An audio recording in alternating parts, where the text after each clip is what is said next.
कुछ कहानियां ऐसी होती हैं जिन्हें सुनाते वक्त गला भर जाता है, आंखें नम हो जाती हैं, जबान लड़खड़ाने लगती है, रोंगटे खड़े हो जाते हैं। आज कहानी सुनाने वाले हैं मीना कुमारी की। मीना कुमारी अगर आज जिंदा होती तो शायद 90 साल की होती। उनकी बर्थ एनिवर्सरी पर हमें लगा उस ट्रेजेडी क्वीन की कहानी सुनाएं जिसको जीवन भर प्यार नहीं मिला, जिसकी खूबसूरती के चर्चे, जिसकी अदाकारी के चर्चे आज भी होते हैं, लेकिन जिसकी मौत पर उसकी दोस्त और मशहूर एक्ट्रेस नरगिस ने किसी जमाने में उर्दू अखबार में लेख लिखते हुए कहा, मीना तुम्हें मौत मुबारक हो।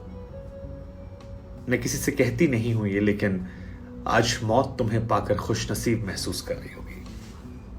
तुम्हें आजादी मिल गई आज, खुश रहना वहां पर। यह दुनिया तुम जैसे लोगों के लिए नहीं है। मीना कुमारी ने गुजरने से पहले अपने लोगों से कहा था कि जरा जानते वक्त मेरे कब्र पर 2 लाइन लिखवा देना। राह देखा करेंगे हम सदियों तक, हम चले जाएंगे जहां तन्हा।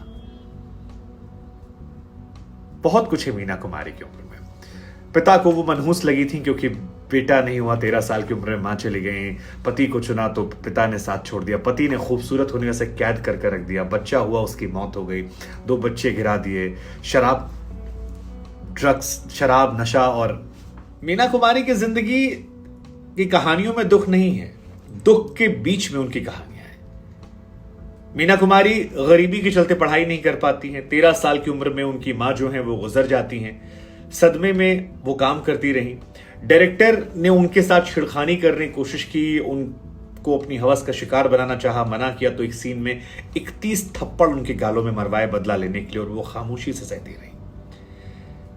अपने जमाने के मशहूर डायरेक्टर कमाल फारूकी से मोहब्बत की। कमाल फारूकी कमाल की फिल्में बनाते थे, पाकीज़ा बनाई थी एक दशक में। उस फिल्म को अगर आपने देखा होगा तो शुरुआत में मीना कुमारी बड़ी खूबसूरत नजर आती है, और अगर आखिर में आप देखेंगे तो मीना कुमारी के चेहरे पर झुर्रियां हैं, उदासियां हैं। यही वो फिल्म थी जिसको करते करते उनकी मृत्यु हो गई थी, तकरीबन 10 साल।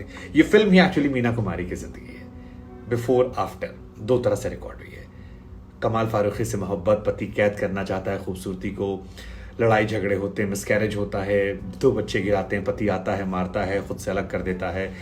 कम उम्र में जानलेवा बीमारी हो जाती है, शराब नशे में चली जाती हैं, नशा दिन रात करती हैं, और फिर मौत हो जाती है। इस मौत से फिल्म को फायदा मिलता है, फिल्म ब्लॉकबस्टर हो जाती है। मीना कुमारी दुनिया छोड़कर चली जाती हैं कहते हुए कि राह देखा करेंगे सदियों तक, हम जहां जाएंगे तन्हा। इस कहानी से आपकी आंखें नम हो सकती हैं। मीना कुमारी की जिंदगी में दुख जो था वो उनके जन्म लेते ही शुरू हो गया था। 1933 वो साल था जब मीना कुमारी का जन्म होता है, और अली बख्श उनके पिता का नाम था। अस्पताल में नर्स जो है वो खुशी खुशी दौड़ कर आती है और एक हाथ में बेटी लेकर आती है, कहती बड़ी खूबसूरत सी बेटी हुई है, नन्ही सी परी। पिता अली बख्श जो हैं वो लड़के का इंतजार कर रहे थे, और लड़का नहीं हुआ, बेटी मिली। पिता की सारी खुशियां मायूसी में बदल गई। पिता को लगा ये मनहूस है। पिता ने उस बच्ची को उठाया, एक अनाथ आश्रम ले गए। जन्म के पहले दिन मजहबी उर्फ मीना कुमारी को उनके पिता ने अस्पताल से अनाथ आश्रम में छोड़ दिया था। इनके पिता को अपनी पत्नी से मोहब्बत थी, और यही वजह थी कि पिता ने जब अनाथ आश्रम में छोड़ा तो मां जिद करने लगी, बेटी को देखने की ख्वाहिश करने लगी। काफी लड़ाई झगड़ा हुआ। बाद में अली बख्श जो हैं वो बेटी को अनाथ आश्रम से घर ले आए। हालांकि घर ले आए, लेकिन दिल से नहीं लगा पाए, अपना नहीं पाए, और वो ताउम्र चलता रहा। 38 साल की उम्र में मीना कुमारी जो हैं वो दुनिया को छोड़कर गई थी। पिता इतने गरीब थे कि खाने पीने के लाले थे, बहुत मुश्किल से खर्चा चलता था। थिएटर आर्टिस्ट थे। 4 साल की बेटी को अपने साथ काम पे ले जाने लगे, और उसी दिन एक डायरेक्टर की नजर पड़ी। खूबसूरत लड़की, बच्ची, टैलेंटेड लगी, काम दे दिया। 1939 में 5 साल की उम्र में 25 रुपए। 5 साल की उम्र से मीना कुमारी ने अपने घर का खर्च उठाना शुरू कर दिया था। लेदरफेस नाम की एक फिल्म थी जिसे विजय भट्ट डायरेक्ट कर रहे थे। 25 रुपए उन्होंने दिए थे, और उसके बाद मीना कुमारी ने काम करना शुरू किया, घर का सारा खर्च उठाना शुरू किया। लेकिन महज 13 साल की उम्र में उनकी माता की मृत्यु हो जाती है। मां की मौत ने मीना कुमारी को तोड़कर रख दिया था, लेकिन मीना कुमारी को घर चलाना था, इसलिए चेहरे पर मुस्कुराहट लिए फिल्मों में काम करती रही।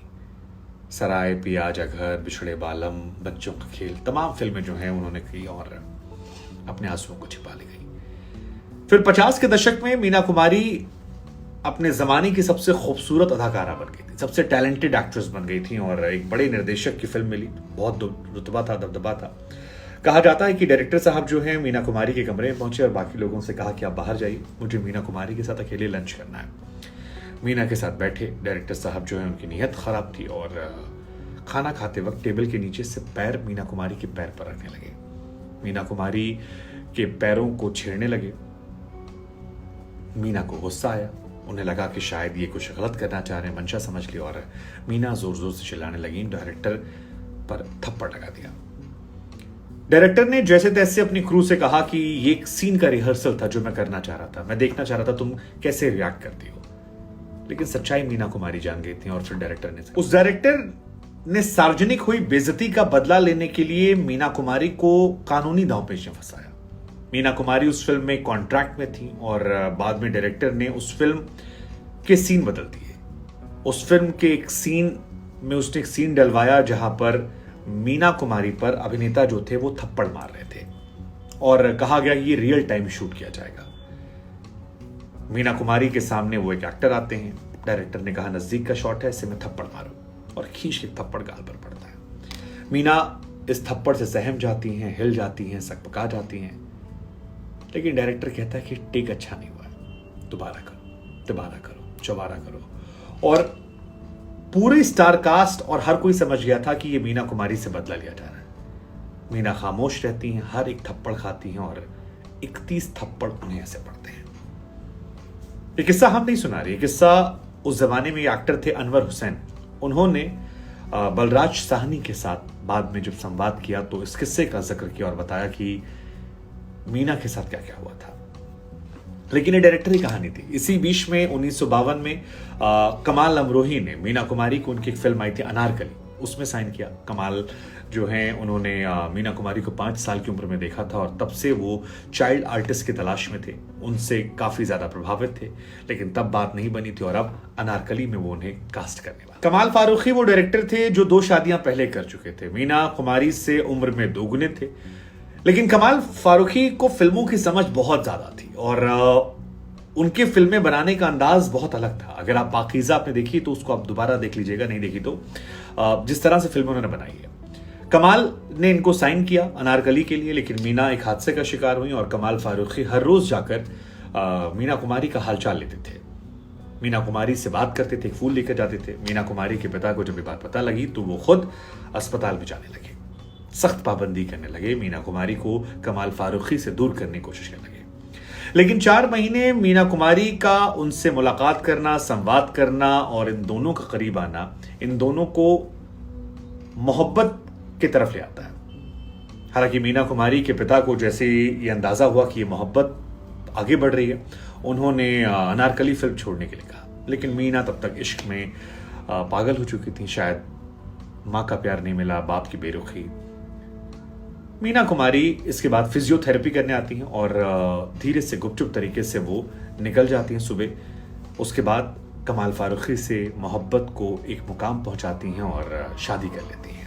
थेरेपी के बहाने क्लिनिक, और वहीं से कमाल, मीना की बहन, ये दोनों हमेशा के लिए एक दूसरे के हो जाते हैं। मीना को लग रहा था शायद जिंदगी अब यहां से खूबसूरत होगी, लेकिन वो तारीख 14 फरवरी साल 1952 था। मीना कुमारी जाकर शादी कर लेती हैं। 2 घंटे में कहा जाता है मीना कुमारी कमाल फारूकी से शादी कर लेती हैं।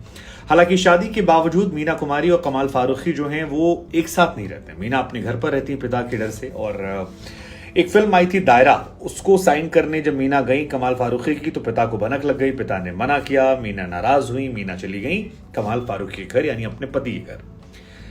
लेकिन जब मीना कमाल फारूकी के घर पहुंची तो वहां भी चीजें अलग थी। कमाल फारूकी ने उनसे कहा कि वो उन्हें अपने साथ रखेंगे, लेकिन उनकी कुछ शर्तें हैं, और शर्तें हैं उनकी आजादी। किसी और डायरेक्टर की फिल्म मीना कुमारी ताउम्र नहीं करेंगी। नंबर 1, कोई भी लड़का मीना कुमारी से मुलाकात करने के लिए कभी भी घर नहीं पहुंचेगा। तीसरी शर्त, हर रोज शाम 6 बजे के पहले घर लौटना पड़ेगा। चौथी शर्त, कोई ऐसे कपड़े नहीं पहनेंगी जिसमें कुछ भी नजर आ रहा हो। और आखिरी शर्त, कोई भी पुरुष उनके मेकअप रूम के अंदर नहीं आएगा, उन्हें छुएगा नहीं। उन्हें छूने वाला अधिकार या तो लड़कियों का होगा या फिर कमाल फारूकी का। मीना मोहब्बत में पागल थी और मीना ने कहा ठीक है। पिता की पाबंदियों के बाद अब मीना पर नए दौर में नए तरह से नई पाबंदियां उनके पति लगा रहे थे, कमाल फारूकी। लेकिन मीना की शर्तों मानने के बावजूद अभी उन्हें बद से बदतर देखना बाकी था। कहा जाता है शादी के 8-10 महीने तक मीना कुमारी ने सारी शर्तें मानी, लेकिन उसके बाद विवाद बढ़ने लगी। नरगिस की तरफ से एक किस्सा और सुनाया गया था कि एक बार एक फिल्म आई थी मैं चुप रहूंगी, उसकी शूटिंग कर रही थी मीना कुमारी और नरगिस, और कमरा अगल बगल था। और आधी रात को मीना कुमारी के कमरे से चीखने की आवाजें आती है, जोर जोर से आवाज आती है। नरगिस बाहर निकलती, देखती हैं कमाल फारूकी जो है वहां नजर आते हैं। अगले दिन सुबह मीना कुमारी के चेहरे पर निशान थे। मीना कुमारी इनसे बातें करती थी और कई बार इसका जिक्र किया। एक और बार साहब बीवी और गुलाम के सेट पर मीना कुमारी से थोड़ी देर हो गई तो पति के डर से रोते रोते शूटिंग की। कमाल फारूकी के नाम से वो एक समय आगे कांपने लगी थी। कहा जाता है कमाल फारूकी उन्हें सरेआम बेइज्जत करते थे, सरेआम उनके लेकर अपशब्दों का इस्तेमाल करते थे और वो सब कुछ सहती रही। घर में झगड़े बढ़ने लगे, धीरे धीरे झगड़े हाथापाई में तब्दील हो गए और कमाल इन झगड़ों के बाद एक समय आया जिसमें दूसरे की फिल्मों में काम करने की इजाजत देने की बात तैयार हो गई, लेकिन शर्त लगा दी कि तुम्हें हर डायरेक्टर की स्क्रिप्ट जो है मुझे पढ़ानी पड़ेगी। मोहब्बत में लड़ाई, मोहब्बत में झगड़ा, मोहब्बत में मार पिटाई, लेकिन मोहब्बत दोनों की बरकरार थी। लेकिन ये मोहब्बत खराब तब हुई जब मिसकैरेज शुरू हुआ। मीना कुमारी बच्चा नहीं चाहती थी, लेकिन बच्चा हुआ और उसकी मौत हो गई। दरअसल मीना कुमारी को मां नहीं बनना था, वो एक अभिनेत्री बनकर नाम कमाना चाहती थी और उनकी कमाल कोई संतान नहीं थी। जब पहली संतान हुई, पहली बार प्रेग्नेंट हुई तो मिसकैरेज हुआ, बाद में 2 बार और प्रेग्नेंट हुई, लेकिन मीना कुमारी ने अपना बच्चा गिरा दिया। जब ये बात कमाल फारूकी को पता लगी तो कमाल फारूकी ने मीना कुमारी को जोरदार थप्पड़ मारा। मीना के सौतेले बेटे जो हैं उन्होंने बताया कि मीना एक टॉप एक्ट्रेस चाहती थी और जब ये सब हुआ तो वो नाराज होकर अपनी बहन के घर चली गई। इसके बाद मीना की जिंदगी में सब कुछ बर्बाद होने लगा। मीना जो है वो शक्की कमाल फारूकी को लेकर डिप्रेशन में चली गई, नशे करने लगी और धीरे धीरे नशे की लत बहुत ज्यादा बढ़ गई। कहा जाता है अलग रहने के बावजूद कमाल फारूकी जो है अपने असिस्टेंट से मीना कुमारी पर नजर रखते थे। एक बार उन्होंने देखा कि गुलजार जो है वो मीना कुमारी के मेकअप रूम में गए तो फिर सरेआम मीना को कमाल फारूकी ने थप्पड़ मार दिया था और इसके बाद ये थप्पड़ इनके असिस्टेंट ने मारा था। इसकी शिकायत जब उन्होंने पति को की तो पति ने कुछ बोला नहीं और इन तमाम बातों ने मीना कुमारी को तोड़ा। क्योंकि असिस्टेंट ने थप्पड़ मारा, इस बात को मीना बर्दाश्त नहीं कर पाई और इस वजह से मीना कुमारी ने पति से दूरियां बना ली। साल 1962 में दोनों ने तलाक ले लिया। मीना डिप्रेशन में गई तो उन्हें क्रोनिक इंसोनोमिया नाम की एक बीमारी ने पकड़ लिया, नींद ना आने की बीमारी, और इसके बाद धीरे धीरे वो डिप्रेशन में चली गई। डॉक्टर ने उनसे कहा कि ब्रांडी पीजिए एक ढक्कन, इसके बाद वो एक ब्रांडी का बोतल। अब मीना कुमारी जो नशे से दूर थी, खुशियों की तरफ थी, उनकी जिंदगी से खुशियां गई, पति गया, पिता गया, बच्चा गया, माँ पहले ही मर गई थी, फिल्में कम हो रही थी, नींद ना आने लगी, उसमें वो ब्रांडी आ गई, ब्रांडी से वो बोतल आई, बोतल के बाद नशे बढ़ते गए, मीना कुमारी डिप्रेशन में चली गई। 1968 में मीना कुमारी को पता लगा कि उन्हें एक बीमारी है, लीवर सिरोसिस। 1968 में मीना कुमारी को इलाज के लिए लंदन भेजा गया, स्विट्जरलैंड गई, वहां से रिकवर होकर लौटी, लेकिन कहा जाता है मीना कभी पूरी तरह फिट नहीं हुई। मीना को पता लगा उनके पास ज्यादा दिन नहीं है और इसी दौरान उनकी तबीयत जो है वो बिगड़ गई थी। पाकीज़ा की शुरुआत में कमाल फारूकी और मीना हस्बैंड वाइफ होते हैं। पाकीज़ा वो फिल्म है जिसके शीशे जो हैं बेल्जियम से लाए गए थे, अपने जमाने की सबसे महंगी फिल्म थी। 1965 में मीना कुमारी ने अपने पति से वादा किया था कि वो पाकीज़ा की शूटिंग खत्म करके जाएंगे। पाकीज़ा दरअसल कमाल फारूकी का ड्रीम प्रोजेक्ट था, लेकिन फिर मीना कुमारी के बॉडी डबल को शूट करना पड़ा। मीना कुमारी के बारे में कहा जाता है कि वो डेटॉल की बोतल में कई बार शराब रखकर पीती थी, इतना शराब पीती थी। लेकिन फिर मीना कुमारी ने इस फिल्म को कंप्लीट किया और इस फिल्म के प्रीमियर में कहा जाता है मीना कुमारी तलाक होने के बावजूद 1972 में पाकीज़ा में अपने पति के बगल गई स्क्रीनिंग में और इस फिल्म को देखा और इस फिल्म को देखते वक्त कहा कि मैं मान गई, आज मेरे पति एक मंझे हुए कलाकार हैं। मीना कुमारी दिलदार भी थी, क्योंकि जिंदगी में कुछ था नहीं तो जिस किसी ने उनके लिए किया उसके लिए वो कर चली गई। मुमताज ने मीना के कहने पर एक